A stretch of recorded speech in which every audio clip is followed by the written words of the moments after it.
Hello friends, আসসালামু আলাইকুম। Welcome to my channel Munni kitchen. আজকে তৈরি করব এগ ব্রেড পকোড়া। তার জন্য প্রথমে 3টা ডিম সিদ্ধ করে নেব। ডিমগুলো সিদ্ধ হয়ে গেছে, ছিলে নিয়েছি আর 2টো সিদ্ধ করা আলু নিয়েছি। এবার সিদ্ধ করা আলু ডিমগুলো একটা গ্রেটারের সাহায্যে গ্রেট করে নেব।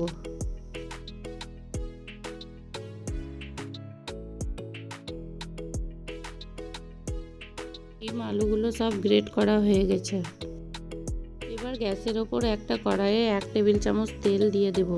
এবার তেলের মধ্যে দিয়ে দেব 1/2 চামচ গোটা জিরে, 1 চামচ কাঁচা লঙ্কা কুচি, 1/4 চামচ গ্রেট করা আদা, একটা বড় সাইজের পেঁয়াজ কুচি। সব কিছু একসঙ্গে ভালোভাবে ভেজে নিব কাঁচা গন্ধ যাওয়া পর্যন্ত।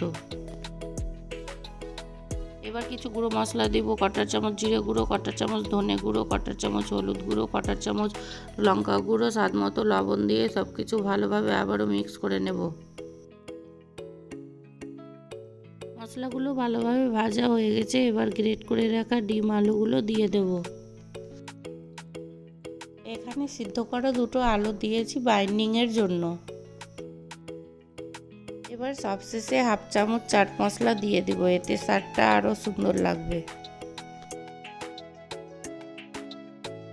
ডিমের পুরটা রেডি হয়ে গেছে। এবার গ্যাস বন্ধ করে একটা প্লেটে ঢেলে ঠান্ডা করে নেব। এখানে আমি 6-7টা ব্রেডের স্লাইস নিয়েছি। ব্রেডের চারকোলের কালো অংশটা কেটে বাদ দিয়ে দিব।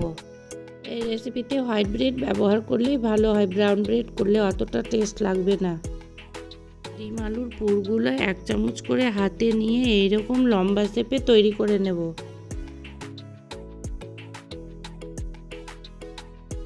সব ডিমের পুর এরকম লম্বা লম্বা শেপে তৈরি করে নিব। এবার একটা করে ব্রেড জলের মধ্যে ডুবিয়ে জলটা ভালোভাবে হাত দিয়ে চেপে বের করে নেব।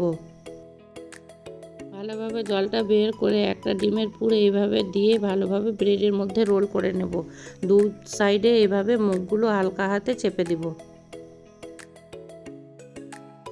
সব রোল তৈরি করা হয়ে গেছে, দেখুন এইভাবে সব রোল তৈরি করে নেবেন। একটা কড়াইয়ের মধ্যে সাদা তেল গরম করে নিয়েছি, তেলটা গরম হয়ে গেছে। এবার ব্রেডের রোলগুলো ছেড়ে দেব।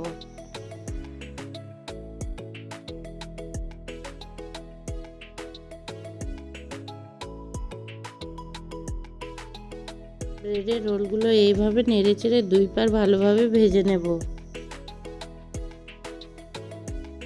রোলগুলো ভালোভাবে গোল্ডেন ব্রাউন করে ভাজা হয়ে গেছে, তুলে নেব। একইভাবে সব ব্রেড রোল ভেজে নেব। রোলগুলো কত সুন্দর হয়েছে দেখুন, গরম গরম সস দিয়ে খেতে দারুণ লাগে। উপরে অনেক ক্রিস্পি এবং ভিতরে সফট, খেতে দারুণ লাগে। এই রেসিপিটি বানিয়ে দেখুন, খেতে দারুণ লাগবে। আমার রেসিপিটি ভালো লাগলে আমার চ্যানেলটি সাবস্ক্রাইব করে লাইক কমেন্ট শেয়ার করে দিবেন প্লিজ।